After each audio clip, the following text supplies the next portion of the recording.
আজকের ভিডিওটি তাদের জন্য যারা বিদেশে উচ্চশিক্ষার জন্য প্রস্তুতি নিচ্ছেন। আজকের ভিডিওতে আমি আলোচনা করব আপনি বর্তমানে যে স্টেজে আছেন না কেন আজকে থেকে কিভাবে আপনি আপনার কাজগুলো স্টেপ বাই স্টেপ গুছিয়ে নেবেন, অর্থাৎ বিদেশি উচ্চশিক্ষার ক্ষেত্রে আপনার পূর্ব প্রস্তুতি কেমন হওয়া উচিত এই বিষয়ে আজকে আলোচনা করার চেষ্টা করব। তো চলুন শুরু করা যাক।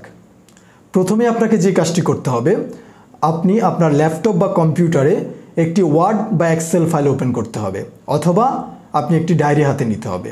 এরপর প্রথম ধাপে আপনাকে যে কাজটি করতে হবে, আপনি কয়েকটি প্রশ্নের উত্তর আপনার ডায়েরিতে আপনি নোট ডাউন করতে হবে। প্রশ্নগুলো কি? প্রশ্ন 1, আপনি কোন কোর্সের জন্য বিদেশি উচ্চশিক্ষায় পড়তে যেতে চাচ্ছেন? ব্যাচেলর না মাস্টার্স না পিএইচডি? এই বিষয়টা আপনি নোট ডাউন করে রাখতে হবে। প্রশ্ন 2, আপনি কোন দেশে উচ্চশিক্ষার জন্য পাড়ি জমাতে চাচ্ছেন? আপনার পছন্দের দেশ কোনটি?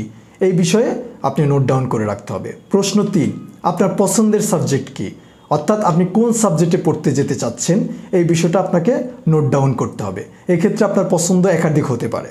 প্রশ্ন 4, আপনার পছন্দের সাবজেক্ট কোন কোন বিশ্ববিদ্যালয়ে আছে এটা আপনাকে খুঁজে বের করতে হবে, অর্থাৎ আপনার পছন্দের সাবজেক্ট আপনার পছন্দের দেশের কোন কোন বিশ্ববিদ্যালয়ে আছে এটা আপনাকে নোট ডাউন করতে হবে। প্রশ্ন 5, আপনার পছন্দের সাবজেক্টে ভর্তি হতে হলে বিশ্ববিদ্যালয়ে ভর্তির ন্যূনতম যোগ্যতা কী এই বিষয়টা আপনাকে নোট ডাউন করতে হবে।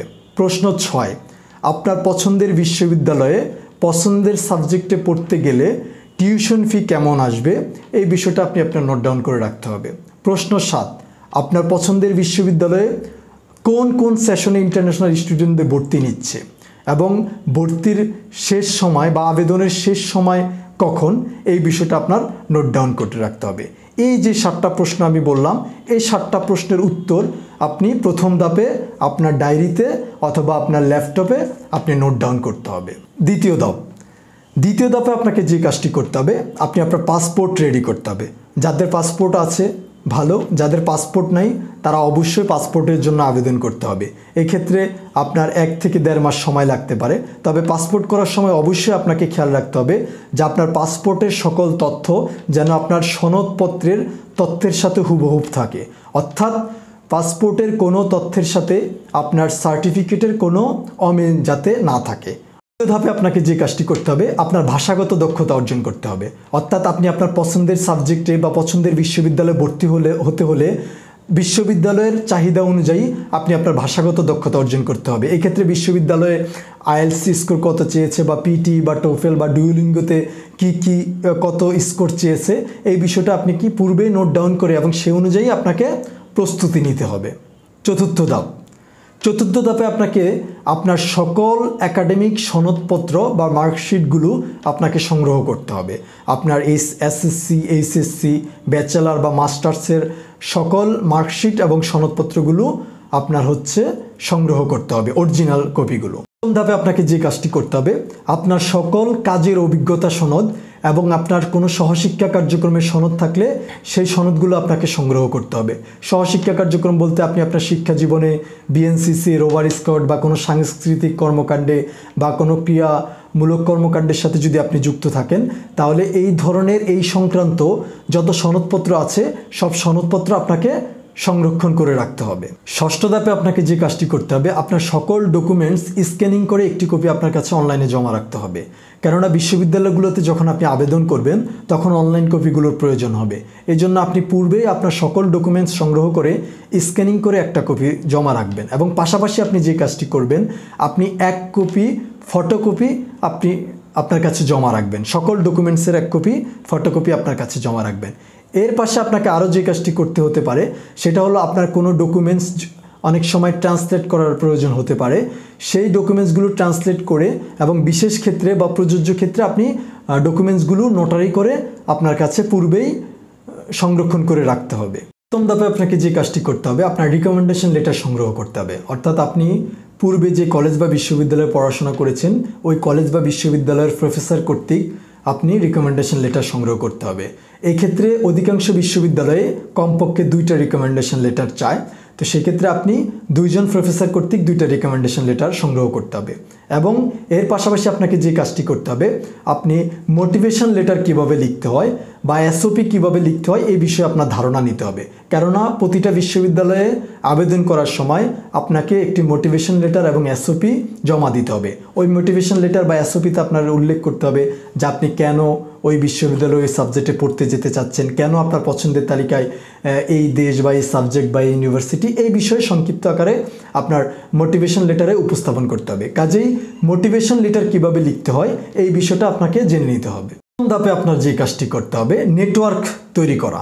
অর্থাৎ আপনি যেই দেশে পড়তে যেতে চাচ্ছেন ওই দেশে যারা পড়তে যেতে আগ্রহী বা ওখানে যারা ইতিমধ্যে পড়াশোনা করতেছে তাদের মধ্যে একটা নেটওয়ার্ক আপনাকে তৈরি করতে হবে। এক্ষেত্রে আপনি কি করতে পারেন, এক্ষেত্রে আপনি ফেসবুকে ওই দেশ সম্পর্কিত বা ওই ইউনিভার্সিটি কেন্দ্রিক বিভিন্ন ফেসবুক গ্রুপ আছে, ওই গ্রুপগুলোতে আপনি যুক্ত থাকতে পারেন। অনেক ক্ষেত্রে হোয়াটসঅ্যাপ গ্রুপ থাকে, ওই হোয়াটসঅ্যাপ গ্রুপগুলোতে আপনি যুক্ত থাকতে পারেন।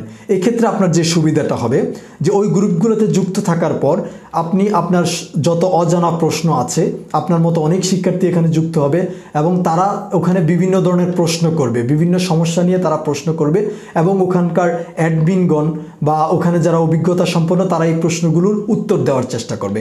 আপনার যে কাজটি করতে হবে, আপনি ওই ফেসবুক বা হোয়াটসঅ্যাপ গ্রুপগুলোতে যুক্ত হওয়ার পর ওখানে যত ধরনের প্রশ্ন আসে ওই প্রশ্নগুলো আপনি যথাযথভাবে ফলো করার চেষ্টা করবেন এবং প্রশ্নগুলোর কি ধরনের উত্তর আসে এই উত্তরগুলো আপনি জেনে নেওয়ার চেষ্টা করবেন। এক্ষেত্রে যে সুবিধাটা হবে যে আপনার পছন্দের দেশ সম্পর্কে খুঁটিনাটি বিষয়গুলো আপনি পূর্বেই জেনে নিতে পারবেন। এতে করে যে সুবিধাটা হবে যে পরবর্তীতে আপনি যখন কাজ শুরু করবেন বা আপনার প্রসেসিং শুরু করবেন তখন আপনার কোনো সমস্যার মুখাপেক্ষি হতে হবে না, কেননা পূর্বেই আপনার সকল সমস্যার সমাধানগুলো আপনার জানা থাকবে। আরেকটা যে কাজটি আপনি করতে পারেন যে আপনার পছন্দের দেশের পছন্দের বিশ্ববিদ্যালয়ে বাংলাদেশি স্টুডেন্ট যারা ইতিমধ্যে ওখানে পড়াশোনা করতে গেছে তাদের সাথে আপনি ফেসবুকে বন্ধুত্ব তৈরি করার চেষ্টা করবেন, তাদের ফেসবুক আইডিতে যুক্ত হওয়ার চেষ্টা করবেন বা তাদের সাথে পরিচিত হওয়ার চেষ্টা করবেন এবং আপনার অজানা প্রশ্নগুলো আপনি জেনে নেওয়ার চেষ্টা করবেন। এই কাজটা যদি আপনি করেন তাহলে আপনার যখন প্রসেসিং আপনি শুরু করবেন তখন এই ব্যাপারে আপনার অনেক সহযোগিতা হবে। ঠিক যে 8টা ধাপের কথা বললাম এই 8টা ধাপ অনুসরণ করে আপনারা আপনাদের পূর্ব উপস্থিতি নেওয়ার চেষ্টা করবেন। আপনাদের জ্ঞাতার্থে আমি ধাপগুলো আবার স্মরণ করে দিচ্ছি। প্রথম ধাপে আপনি আপনার পছন্দের সাবজেক্ট, পছন্দের ইউনিভার্সিটি, পছন্দের দেশ সিলেক্ট করবেন। দ্বিতীয় ধাপে আপনার পাসপোর্ট না থাকলে আপনি পাসপোর্ট সংগ্রহ করার চেষ্টা করবেন। তৃতীয় ধাপে আপনি আপনার ভাষাগত দক্ষতা অর্জন করার চেষ্টা করবেন। চতুর্থ ধাপে আপনার সকল অরিজিনাল সনদপত্র সংরক্ষণ করার চেষ্টা করবেন।